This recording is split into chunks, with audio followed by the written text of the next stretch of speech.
Envy is one of the most powerful tools that you can use to expand your soul and reach potential that you have hidden inside of you. And envy is one of those things that we love to act like we don't feel it. We act like we don't experience it. And one of the best ways that our egos keep us from actualizing it and turning it into something useful is we think we're morally superior to feeling something like envy. But envy is a wonderful antenna.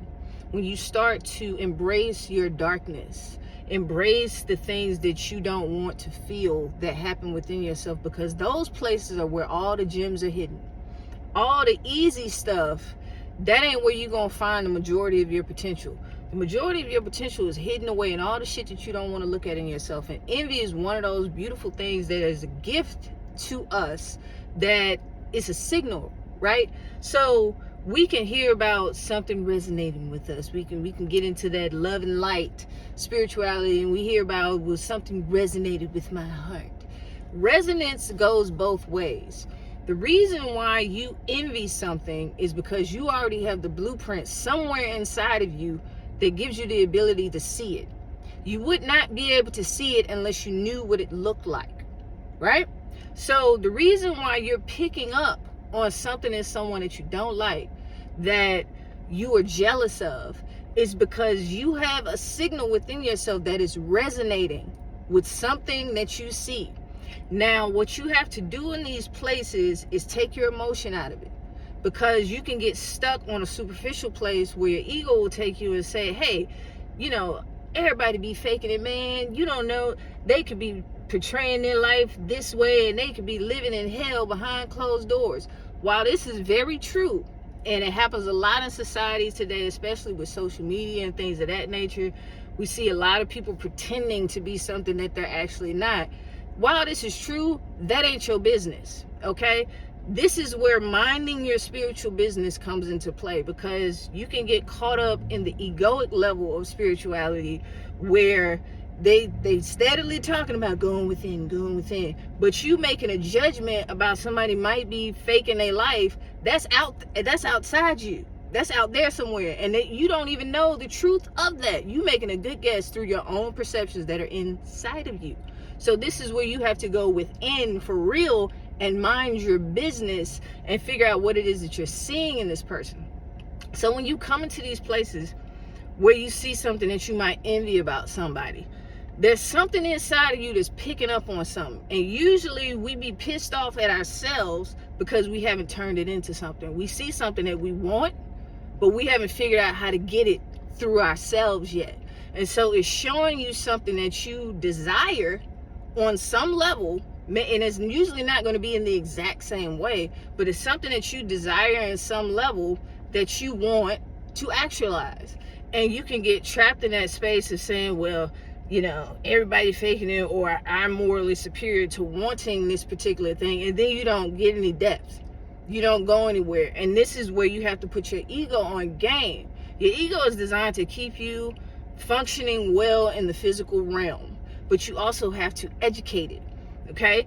And the way that you educate it and give it depth is when you take those moments and you go and you get out of your emotional reaction of feeling bad about yourself, because that's useless. You don't have to take that feeling of seeing something in someone that you want and shaming yourself about it. Use it to your advantage. And so, perfect example, you can see somebody. I go to the gym a lot, and I go to different gyms every day depending on where I'm at in the particular in the city. So I might be one gym one day, another gym the next. And I used to be the type of person where I would see somebody always talking to somebody. There's always somebody in the gym. They always talking to a different person. Hey man, what's going on? They dapping this person up. Then the next 5 minutes they talking to that person. This person, they talking to that person. I'm like, and in my mind I'm judging like, man, are you gonna work out, or did you come here to talk? But the thing is, it was signaling to me that I was picking up on their charisma. I was picking up on their fearlessness to put themselves out there and join up with other people socially. Okay, so it was something that I wanted to actualize within myself, but I'm sitting here putting myself on a higher pedestal because I'm judging them, and I'm missing out on an opportunity to become the type of person that deep down I actually want to allow myself to be. Right? A bigger example of this is Donald Trump. Okay, take your emotion out of it. See it for what it is. Take the whole idea, racism, this, that, and the third. Okay, look, if you really want to keep it funky, Biden is on tape saying the N-word, the hard R. Okay, on tape saying it. They don't tell you about this stuff in the media because the advantage that they get for painting him as the villain keeps you in a certain place where you're out of control of your emotions. But we'll get into that later. But the overarching picture is neither one of these motherfuckers are leading anything. These people are your front desk that they give to you to put your emotions towards, so that you feel like you're in this constant loop of we're never going to get there, and that's where they keep you stuck at, on this hamster wheel of where the party changes, well now this party's in, now that party's in, and we're just never going to make any real progress. They keep you in that loop.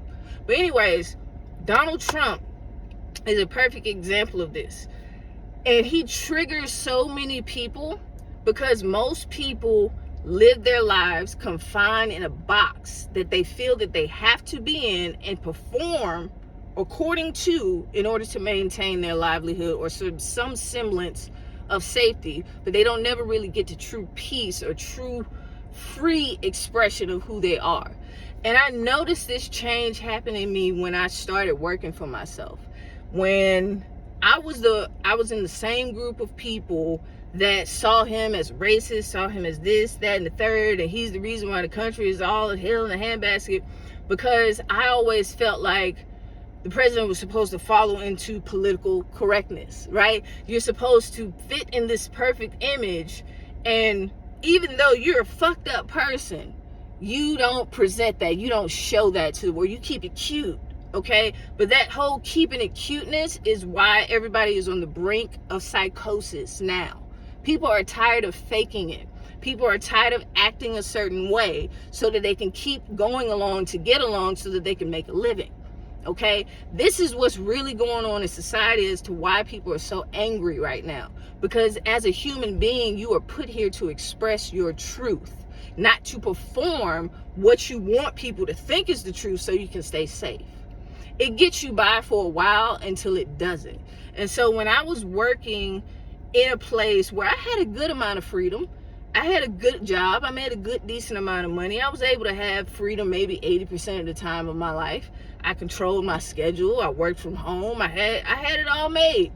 And as you grow, you want to expand, and that box that you're in, you don't want to stay there anymore, but you're too afraid to get out of it because you don't want to lose the benefits that it's giving you. And so you feel constricted in your life. And so going along with the things that I was telling myself that I had to go along with in order to be as free as possible. And I didn't see the ability to be truly free in a human existence while I'm here. I did what most people did and thought that I'm just going to get the best that I can get while I'm here. But when I started working for myself, my whole mental flipped. And even though I wasn't making as much money as I did in this safe and secure job, I could say and do whatever the fuck I wanted all day, every day. And I literally woke up every morning and I made my day exactly what I wanted it to be, from top to bottom. I didn't have to fake it. I didn't care about political correctness. If I wanted to cuss you out, I cussed you out.